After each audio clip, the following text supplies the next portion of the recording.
Hello, beautiful beings. Love and laughter. Tanya Rainbow Horse here. This video is for you energy healers, spiritual healers, light workers, empaths who are on their spiritual path and would like to learn about a tool that helps them navigate their internal navigational system. Now, what do I mean by that? I mean, whenever there's a challenge or a situation that you're unsure of where to go and what to do, you have a tool to use that will help clear the energy, move you forward, help you take steps, and do things that will move you into alignment with your soul. Now, this was one of the very first things that I started learning when I had my spiritual awakening back in 2012, and that's shamanic journeying. So basically, what you do is you set sacred space, you call in the directions, you call in Father Sky, Mother Earth, Great Spirit, and you go in this meditative state. The drum plays over and over, monotonous, to kind of get you in this trance, and you get into a canoe or whatever, boat or whatever you want. It could be a plane. I was just trained to get in a canoe. And you call on your female ancestors and your male ancestors. You call on protection. You call on a guide. And then you set the intention to show me what I need to know about blah. And then while you're in that meditative state, while the drum is playing, it doesn't even have to be a drum. It's just something that is repetitive and gets you in that drowsy subconscious state, so you can go into the astral realm, or you can go into a meditative state. And it's basically, shamanic journey is basically an active meditation. Now, what do I mean by active meditation? Well, I mean, you're going to be experiencing things. Now, for me, I'm an extremely visual person. So when I go into a shamanic journey, I am seeing things. And I've gotten to the point, since I've done journey so much, things move fast. I get information fast. I go places. And it comes in all sorts of different ways. A lot of visuals. Sometimes I'll hear things that I bring back with me and write in my journal. Sometimes I smell things. Sometimes I taste things. I do. I've tasted, I've smelled, I've felt, I've heard, I've seen. Like pretty much all the senses can be combined, whatever. Some people don't see as vividly as me. Some people just hear. Or some people just see blackness. Some people just get information, words, ideas, or download. Whatever it is, you will get what you need because you're setting the intention, you're setting sacred space, and you're going somewhere to receive what intention you set out to have.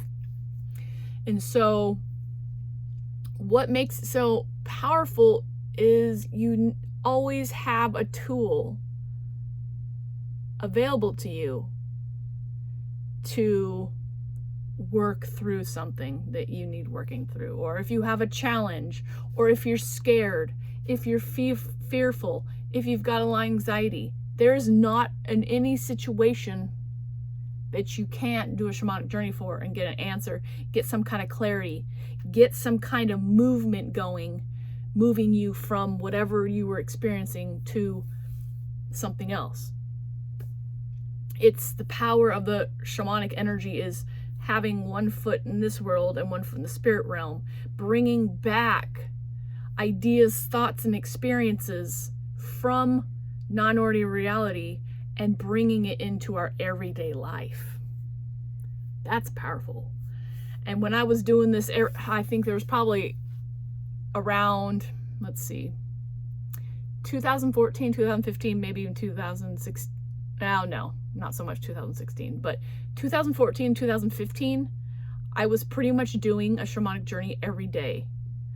And I created some massive change for myself and some massive manifestations.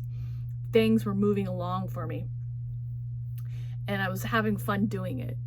It's fun to be rooted in this world, but then having a place to go play.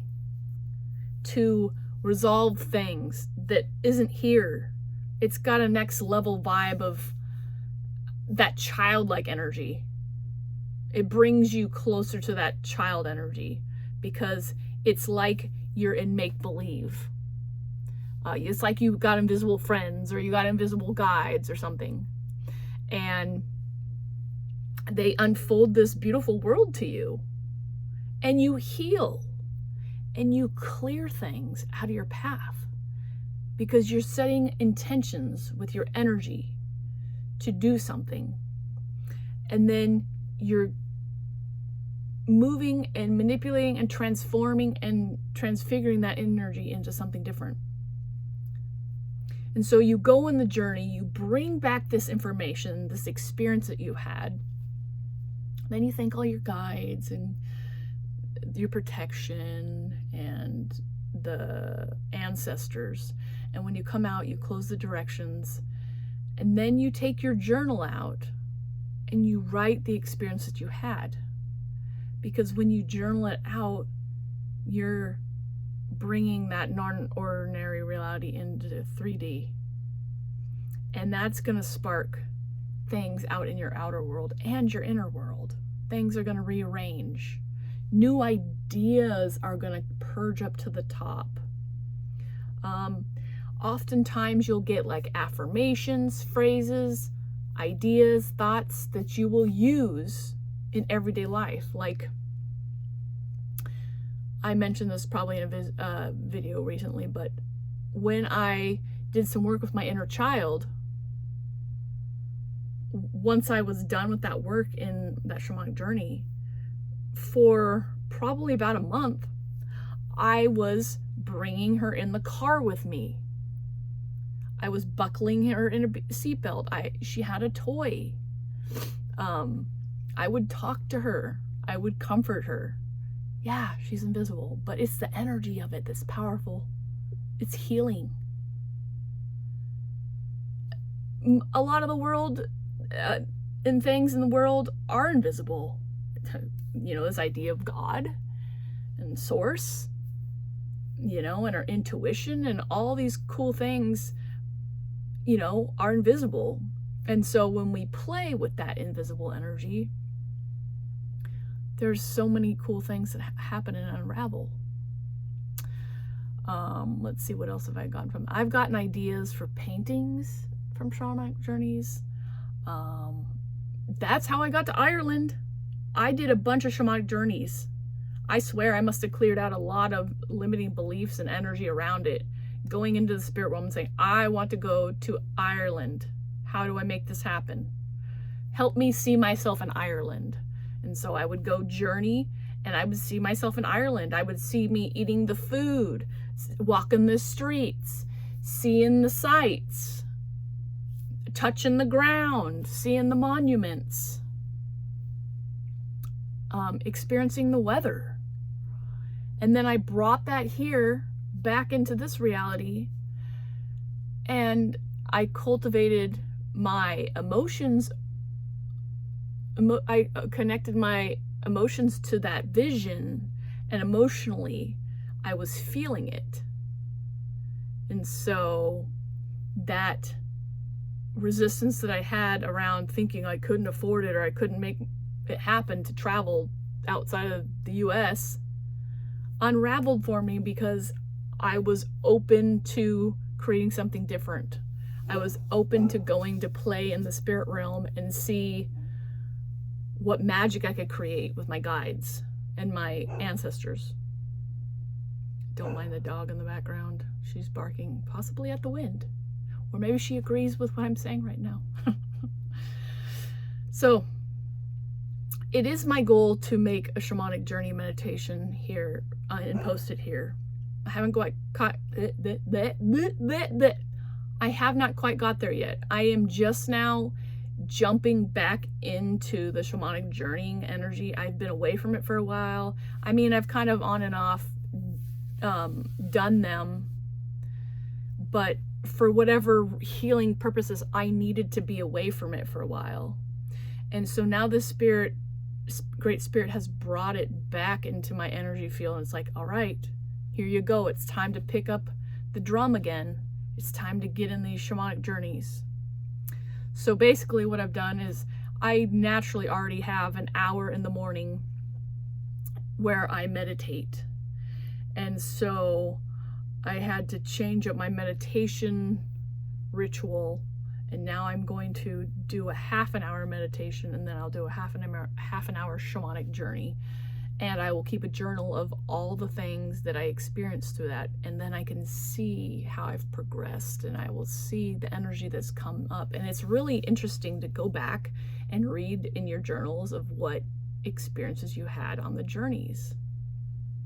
I've had some really wild experiences. Like, I remember one of them, I was like a cloud wrangler. Literally a lasso with clouds. I'm not quite sure what my intention was on that one, but it was fun. I think it was probably like fairy energy.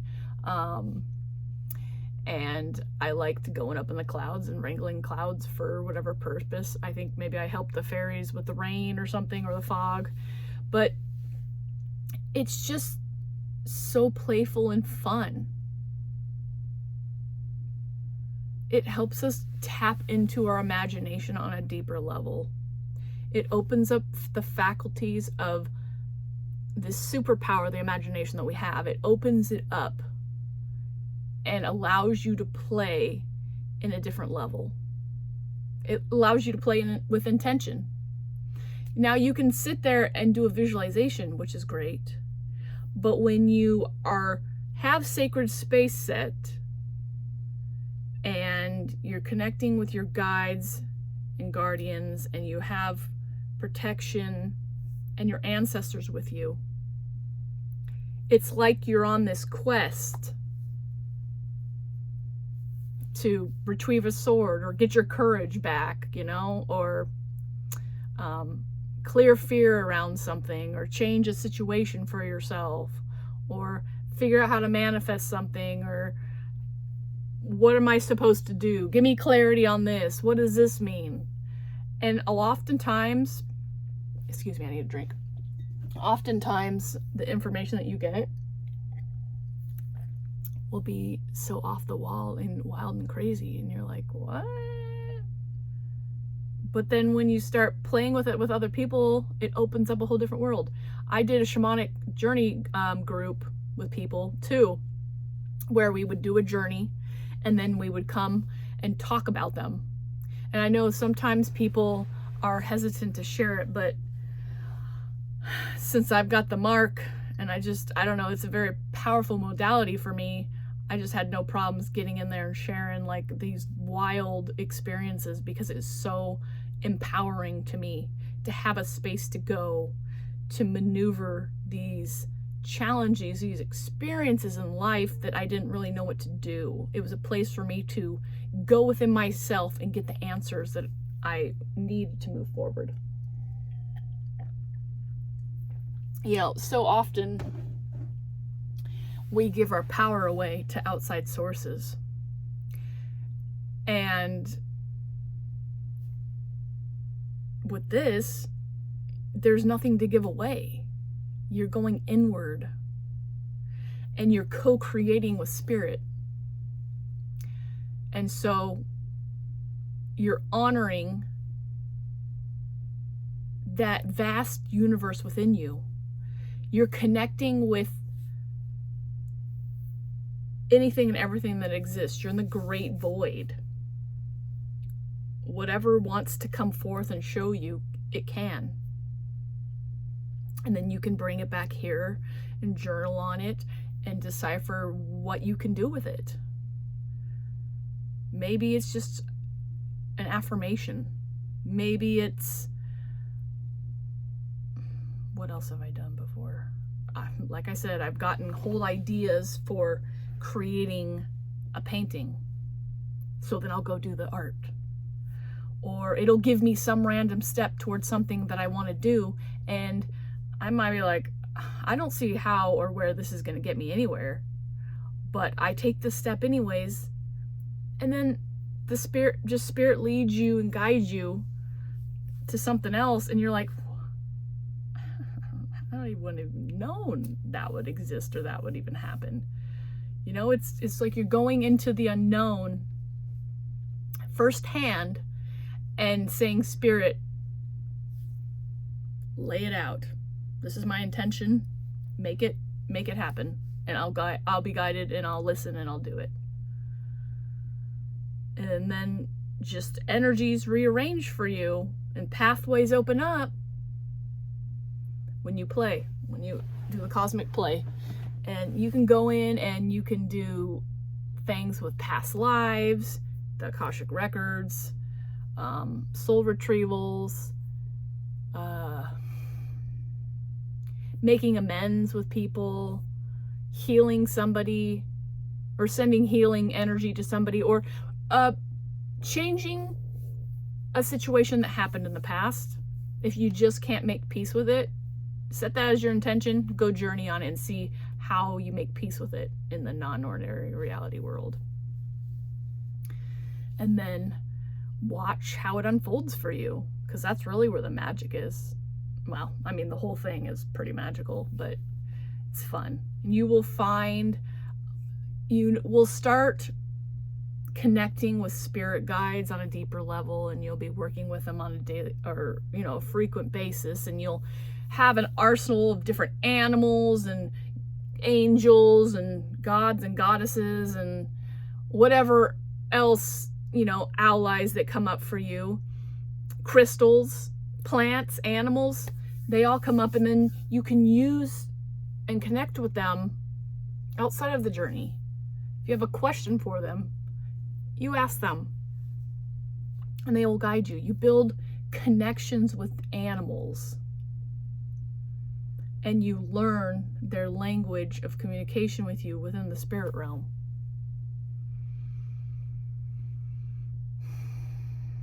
And then you just take the actions and watch it unfold as you if you make it a daily practice, you're going to be experiencing some really cool stuff.